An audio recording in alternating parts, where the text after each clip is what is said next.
சீமானுடைய தேர்தல் பிரச்சாரம் முழுக்க முழுக்க தந்தை பெரியாரை தாக்கி அவர் பேசினார். அதற்கான தீர்ப்பு மக்கள் என்ன கொடுக்க போகிறார்கள் என்ற எதிர்பார்ப்பையும் இந்த தேர்தல் முடிவு நமக்கு ஏற்படுத்தியது. இப்படி இருக்கக்கூடிய சூழ்நிலையில் கிட்டத்தட்ட ஒரு மிகப்பெரிய வாக்கு வித்தியாசத்தில் திமுக வேட்பாளர் முன்னிலை வகித்துக் கொண்டிருக்கிறார். 12,000 வாக்குகளையும் தாண்டி திமுக வேட்பாளர் சந்திரகுமார் முன்னிலை வகித்துக் கொண்டிருக்கிறார்.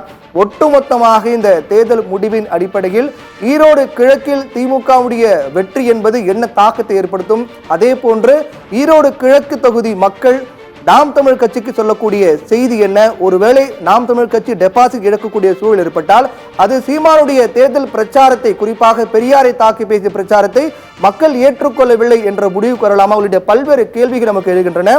சண்முக சுந்தரம், ஈரோடு கிழக்கு தொகுதி நம்ம பார்க்க வேண்டியிருக்கின்றது. நாம் தமிழ் கட்சி, திமுக என இதுவரையிலும் மிக முக்கியமான கட்சி பாஜக, அதிமுக என அனைத்தும் புறக்கணித்த நிலையில் நாம் தமிழ் கட்சி அதிக வாக்குகள் இந்த முறை பெறலாம் என்றால் மற்ற யாரும் போட்டியிடவில்லை. திமுக எதிர்ப்பு வாக்குகள் நமக்கு கிடைக்கும் என்று எதிர்பார்க்கப்பட்ட நிலையில் ஒரு கணக்கு போட்டார்கள். ஆனால் இந்த வாக்கு வித்தியாசம் என்பது மிக அதிகமாக இருக்கின்றது. எப்படி பார்க்கலாம்? நிச்சயமா பிரவீன், தற்போது நமக்கு பல்வேறு தகவல்கள் கிடைத்திருக்கின்றன. அதாவது ஈரோட்டு கிழவன் பெரியாரை எதிர்த்து சீமான் மிகப்பெரிய ஒரு பிரம்மாயத்தை எடுத்து, பிரம்மாஸ்திரம் என்பார்களே அது போன்ற ஒரு ஆயுதம், மிகப்பெரிய ஆயுதத்தை எடுத்து அவர் களமிறங்கினார். அந்த களமிறங்கியதற்கு தற்போது அறுவடை செய்து கொண்டிருக்கிறார் தோல்வியை என்றுதான் பார்க்க வேண்டியிருக்கிறது.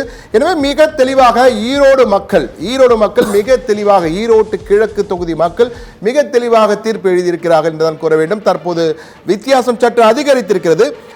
அதாவது சீதாலட்சுமி 2200 வாக்குகளை பெற்றிருக்கிறார். முழுமையாக பார்க்கலாம். திமுக முன்னிலை பெற்றிருக்க 15,972 சந்திரகுமார், 2278, 13,694 வாக்குகள் வித்தியாசத்திலே தற்போது திமுக வேட்பாளர் சந்திரகுமார் முன்னிலை பெற்றிருக்கிறார் முதல் சுற்று முடிவிலே என்ற தகவல் நமக்கு கிடைத்திருக்கிறது.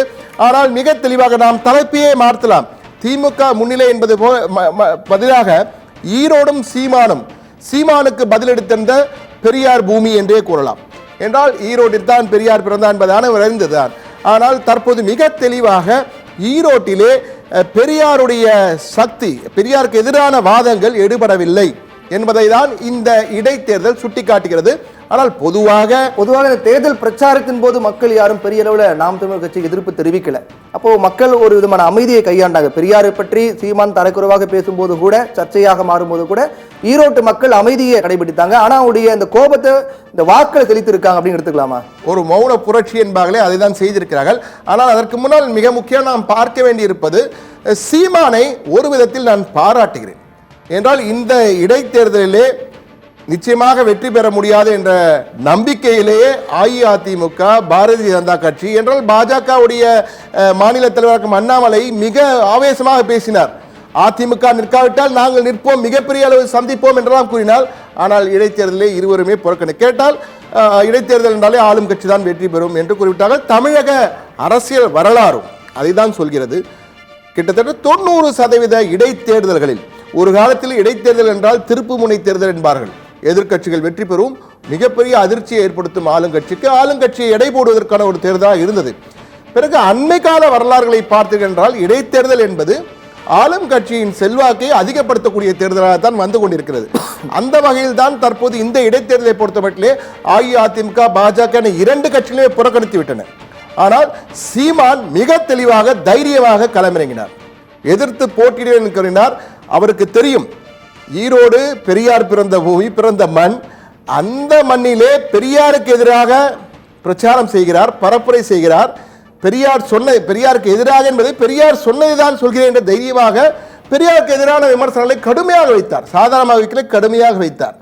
ஆனால் பொதுமக்கள் மிக தெளிவாக, ஈரோட்டு மக்கள் மிக தெளிவாக, நீங்கள் எங்கள் மண்ணின் மைந்தனை குறித்து உலகம் முழுவதும் அறியப்பட்ட ஒரு மண்ணின் மைந்தன், பெரிய ஈரோட்டு மண்ணின் மைந்தனை குறித்து நீங்கள் பேசினீர்கள், உங்களுக்கு வாக்குகளை அளிக்க மாட்டோம் என்ற வகையில் தான் தற்போது தீர்ப்பு எழுதியிருக்கிறார்கள்.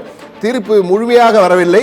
முதல் சில பக்கங்கள் வந்திருக்கு. சில பக்கங்களே நாம் கிட்டத்தட்ட அந்த வாக்கு வித்தியாசத்தை பார்க்க 15,972 வாக்குகள் வித்தியாசத்திலே திமுக வேட்பாளர் சந்திரகுமார் சீதாலட்சுமி விட, நாம் தமிழர் கட்சியின் சீதாலட்சுமி விட, சீமான் கட்சி வேட்பாளரை விட அதிக வாக்குகள் வித்தியாசத்திலே முன்னிலை பெற்றிருக்கிறார் என்ற தகவல் வந்திருக்கிறது.